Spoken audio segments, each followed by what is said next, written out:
అసలు ఈ కాంబినేషన్లో పచ్చడి ఉంటుందని మీకు ఎంతమందికి తెలుసు? అండ్ పచ్చళ్ళు ఎంతమందికి ఇష్టమో కామెంట్ చేయండి. నాకైతే చాలా ఇష్టము.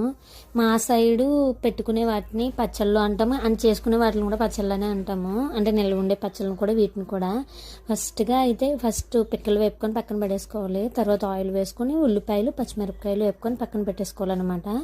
అదే ఆయిల్లో 2 బీరకాయలు నేను కొంచెం కొంచెంగా పొట్టు తీసాను. అవి కూడా మంచిగా ఫ్రై చేసే వరకు ఆయిల్లో వేసుకొని మంచిగా ఫ్రై చేసుకొని అవి కూడా తీసి పక్కన పెట్టుకోవాలి. మీకు ఇది ఇష్టమో కాదో, లేదా ఎప్పుడైనా మీరు ట్రై చేశారో లేదో కూడా నాకు కామెంట్ చేయండి. నా వీడియోస్ కన్నా నచ్చితే సబ్స్క్రైబ్ చేయండి.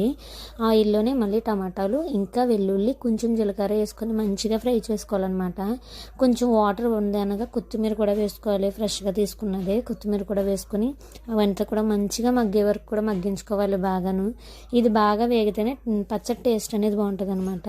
చల్లారిన తర్వాత కొంచెం ఉప్పు వేసుకొని మిక్సీ పట్టేసుకోవచ్చు. కావాలంటే మీరు పోపు వేసుకోవచ్చు, కానీ ఇలా కూడా